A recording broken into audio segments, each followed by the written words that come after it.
नमस्कार दोस्तों, मैं हूं आशीष और स्वागत है आज की वीडियो में। दोस्तों, फिर से एक नई जानकारी के साथ मैं हाजिर हूं और आज आपको बताने वाले हैं कि किसान सम्मान की जो 14वीं किस्त है वो किस दिन आएगी। तो दोस्तों, आपको बता दें कि जैसा कि आप सब जानते हैं कि 13वीं किस्त के बाद बहुत सारे किसान 14वीं किस्त का इंतजार कर रहे हैं, लेकिन उससे पहले बहुत तरीके की समस्याएं आ रही हैं। किसी के स्टेटस में कोई प्रॉब्लम है तो किसी के स्टेटस में लैंड सीडिंग नो है, तो किसी का केवाईसी नहीं हुआ है और किसी किसी का तो रजिस्ट्रेशन नंबर ही रिजेक्ट कर दिया गया है, मतलब कि उनको न्यू रजिस्ट्रेशन करवाना पड़ेगा। तो यहाँ सबसे बड़ी बात यह है कि जो कृषि विभाग की गाइडलाइन है उसके अनुसार 15 जून को किसानों के खाते में 14वीं किस्त के पैसे आ जाएंगे, लेकिन उससे पहले जरूरी है कि आप अपना किसान सम्मान का स्टेटस निकलवा करके उसको अच्छे तरीके से चेक कर ले। अगर उसमें कोई समस्या है तो इस समय गांव में पंचायत भवन में, गांव के जितने सारे पंचायत भवन हैं उसमें कैंप का आयोजन किया जा रहा है और वहां जाकर के अपना डॉक्यूमेंट जमा करके वो प्रॉब्लम आप सुधरवा लें। अदरवाइज आपके खाते में 14वीं किस्त के जो पैसे हैं वो आने वाले नहीं हैं। इसीलिए इन कैंपों का आयोजन कराया जा रहा है कि जो भी समस्याएं किसानों के स्टेटस में हैं, चाहे वो आधार वेरीफाइड नहीं है उसकी है, या फिर उनका आवेदन रिजेक्ट कर दिया गया है, या किस कारण से उनकी कितनी किस्तें आई हैं, कितनी नहीं आई हैं, उस सारी चीज का जो ब्यौरा है वो आपको अपने स्टेटस में आप निकाल सकते हैं। रही स्टेटस निकालने की बात, तो किसी भी जनसेवा केंद्र में जाकर के आप स्टेटस निकलवा सकते हैं। तो यहाँ पे सबसे बड़ी बात यह है कि 15 जून 2023 को किसान सम्मान निधि 14वीं किस्त किसानों के खाते में आ जाएगी, लेकिन उससे पहले कृषि विभाग की गाइडलाइन के अनुसार जिन किसानों ने अभी तक केवाईसी नहीं करवाई है उनको 14वीं किस्त का लाभ नहीं मिलेगा।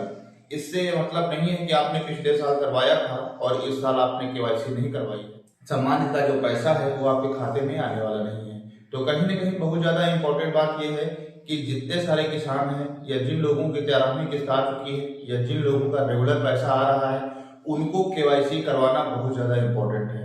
उनको ये नहीं सोचना चाहिए कि पिछले साल हमने केवाईसी करवाई थी और इस साल करवाएं कि ना करवाएं, तो केवाईसी उनको करवानी पड़ेगी। अगर आपने केवाईसी नहीं करवाई है तो आपके खाते में 14वीं किस्त के पैसे नहीं आएंगे और आप परेशान हो जाएंगे।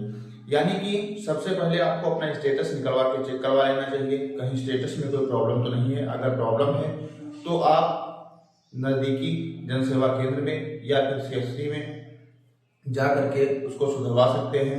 अगर उसके बाद भी आपका स्टेटस नहीं सुधर रहा, आपका जो प्रॉब्लम है वो नहीं सॉल्व हो रहा है, तो जगह जगह हर ग्राम सभा में कैंपों का आयोजन किया जा रहा है। उन कैंपों में जा करके आप अपनी समस्या बताइए और उस समस्या के लिए जो भी डॉक्यूमेंट आपसे मांगे जा रहे हैं वो आप दीजिएगा, या कृषि रक्षा इकाई में जाकर के अपने स्टेटस को चेक करवा करके उसको सही करवा लें। क्योंकि 14वीं किस्त का इंतजार तो आप कर रहे हैं, लेकिन उसका जो प्रोसेस है वो आप पूरा नहीं कर रहे हैं। तो इस तरीके से आपकी जो 14वीं किस्त है वो रुक जाएगी और आपका पैसा आपके खाते में नहीं आएगा। तो कहीं ना कहीं बहुत सारी चीजें हैं जो आपको देखनी है, जैसे डीबीटी आपको देखनी है, लैंड सीडिंग आपको देखनी है, और सबसे ज्यादा इंपॉर्टेंट यह है कि 15 जून से पहले आपको केवाईसी करवा लेनी है। अगर आपने केवाईसी नहीं करवाया है तो 14वीं किस्त जो है वो आपके खाते तक नहीं जाएगी। और अगर आप स्टेटस निकलवाएंगे, स्टेटस में देख रहे हैं कि आपका एप्लीकेशन रिजेक्ट कर दिया गया है किसी रीजन की वजह से, या उसमें अपात्र आपको कर दिया गया है, तो वो रजिस्ट्रेशन आप फिर से नए तरीके से किसी सीएससी में जाकर के करवा सकते हैं और उसका जो डॉक्यूमेंट है वो ले जाकर के कृषि रक्षा इकाई में आपको जमा करना होगा। तभी आपकी 14वीं किस्त और किसान सम्मान के जो पैसे हैं वो आपके खाते तक आएंगे।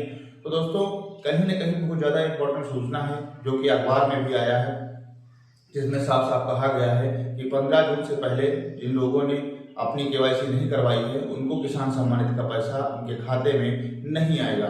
तो कहीं ना कहीं केवाईसी यहाँ पे एक बहुत ज्यादा इंपॉर्टेंट विषय है। अगर आपने केवाईसी नहीं करवाई है तो अभी जा करके निकटतम जनसेवा केंद्र में सीएससी में आप करवा सकते हैं।